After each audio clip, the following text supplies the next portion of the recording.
नमस्कार, आप देख रहे राजधानी समाचार। और विदिशा विधानसभा सीट जो पूरी विधानसभा चुनाव में चर्चाओं में बनी रही, चर्चाओं में इसलिए बनी रही कि मुकेश टंडन को भारतीय जनता पार्टी ने दोबारा टिकट दी थी। टंडन जी ने पूरी मेहनत की और पूरी ताकत लगा दी इस बार चुनाव में, तो विधानसभा का चुनाव जीत गए। कार्यकर्ताओं के बीच से भी आ रहे हैं। भाई साहब, आशीर्वाद तो बहुत मिला जी। नमस्कार। माननीय मुख्यमंत्री जी का ये शहर है और माननीय मुख्यमंत्री जी ही यहाँ पर नेता के रूप में हैं, इसलिए यहाँ की जनता का आशीर्वाद भी उनको मिला है। उनके सहयोगी के रूप में मैं ज़रूर यहाँ पर चुनाव लड़ रहा था, मगर जो जनता का आशीर्वाद है वो भारतीय जनता पार्टी के कार्यकर्ताओं का मेहनत और परिश्रम, हमारे भारतीय जनता पार्टी के जो नवनिर्वाचित जनप्रतिनिधि थे उनने जो सेवा की, और पिछले 5 साल में जो जनप्रतिनिधि यहाँ से चुन के गए थे उनने जिस प्रकार का जनता के साथ व्यवहार किया, उसी का परिणाम है कि प्रचंड मतों से भारतीय जनता पार्टी को आशीर्वाद मिला है। माननीय मुख्यमंत्री जी पर एक बार फिर विदिशा की जनता ने विश्वास किया। शुरुआत में चुनाव का आंकड़न लगा कि टकराव है, कांटे का मुकाबला है। कांटे का मुकाबला एकदम कैसे जीते बताइए। कहाँ लगा आपको कांटे का? 26,810 से भारतीय जनता पार्टी जीती है। अब कांटा होता तो 150 का हार जीत का फैसला होता। जनता ने पूरी तरीके से कांग्रेस को नकार दिया है। माननीय मुख्यमंत्री जी, माननीय प्रधानमंत्री जी की जन कल्याणकारी योजनाएं और भारतीय जनता पार्टी के कार्यकर्ताओं ने जो कोरोना में और आपदा के समय जो जनता के बीच में रहकर सेवा की है, जनता ने उसका जो है सुखद परिणाम मत के रूप में दिया है। और मैं धन्यवाद देता हूँ सभी कार्यकर्ता साथियों को जिनके मेहनत और परिश्रम। देखिए, अब दिवाली का टाइम था, धनतेरस थी, सारे पर्व थे, बोनी का टाइम था, दुकानदारी का टाइम था। इस ऐसे समय में हज़ारों कार्यकर्ता अपना सब काम धाम छोड़ के और एक ही मिशन में जुटे कि कैसे भी भारतीय जनता पार्टी को प्रचंड मतों से जिताना है। और ये उसी का परिणाम है कि भारतीय जनता पार्टी के सभी नेता, ये पहली ऐसी विधानसभा होगी कि लंबे समय से सरकार में हैं, तो सरकार में रहने के कारण कई बार क्या सब जगह कहीं ना कहीं एक ही कद के जब नेता रहते हैं तो प्रतिस्पर्धा हो जाती है। उसके कारण कई बार जो है कोई कम काम करता है, कोई ज़्यादा करता है, कोई नहीं करता। ये स्थिति आपको लगभग सभी विधानसभाओं में मिलेगी, मगर विदिशा विधानसभा एक ऐसी विधानसभा रही जिसने सभी कार्यकर्ताओं नेताओं ने मिलकर काम किया और ताकत से काम किया। उसी का परिणाम है कि कांग्रेस ने साफ साधारण सिंपल दिखने वाले मुकेश टंडन जी कहीं बैठ जाते हैं, कभी स्टूडियो पर, कभी मोटरसाइकिल पर। बड़े नेता को विदिशा विधानसभा हरा दी। कौन है बड़ा नेता? शुरू से आया ना, रोजगार की तलाश में यहाँ उद्योग डाला और यहाँ पर कारोबार करा। कहाँ बड़े नेता? ये नेता तो आप लोगों ने बना दिया। उसमें नेता के गुण दिख रहे हैं कहीं? बात करने का तरीका नहीं, बड़े नेताओं को उलझुल बोलना।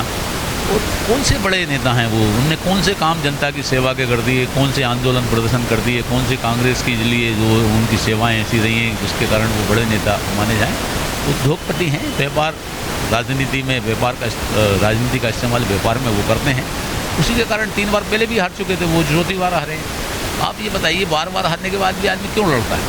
इसलिए कि जिला प्रशासन और बाकी सब पर एक बड़े नेता के रूप में हमारी जो है वो रहे। बाकी तो कोई बड़े नेता जैसे काम मुझे लगता है। आप मध्य प्रदेश में बहुत सारी सीटें आई, बिल्कुल मैजिक हो गया। मोदी मैजिक है कि लाडली बहना मैजिक है? मैजिक क्या है? भारतीय जनता पार्टी का मैजिक है। माननीय प्रधानमंत्री शामिल हैं उसमें, माननीय मुख्यमंत्री शामिल हैं, माननीय हमारे सभी कार्यकर्ता साथी शामिल हैं।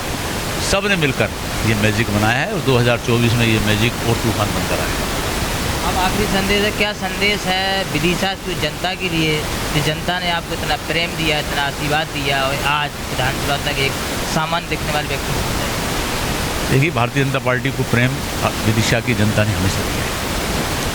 46 साल बाद हम 18 में हारे थे, एक दुर्घटना थी वो घट गई, मगर उसके बाद हम नगर पालिका जीते, जनपद जीते, जिला पंचायत जीते और हमेशा भारतीय जनता पार्टी के साथ जो है विदिशा का जनमानस रहा है और सनातन के साथ रहा है।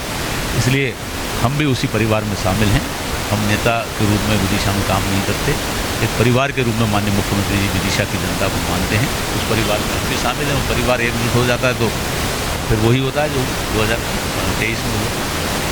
ये अपना राजनीतिक गुरु किसे मानते हैं? ये बड़ा एक सवाल है, जनता जानना चाहती है। देखिए, राजनीतिक गुरु का जहाँ तक सवाल है, अब गुरु को किस रूप में आप जानते हैं? हमारे आइडियल नेता तो माननीय मुख्यमंत्री जी हैं और नेता नहीं, बड़े भाई हैं।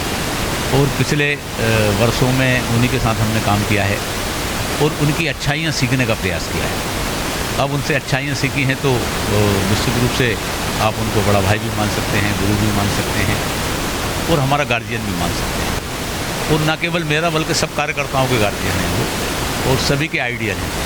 इसलिए हमारे नेता शिवराज जी। सादगी सादगी कहाँ से आती है आपके अंदर? ये सादगी क्योंकि बड़े नेताओं के अंदर बड़ा वो रहता है, गाड़ी घोड़ा घूमना एकदम से, बड़ी बड़ी गाड़ियों में काफले में चलना, आप लोग कहीं भी सेम साधन से नहीं, आप ये बताइए हमको नेता क्यों मान रहे हैं? हम नेता हैं ही नहीं। अब नेताओं जैसे कोई गुण देखना है हमें आपने?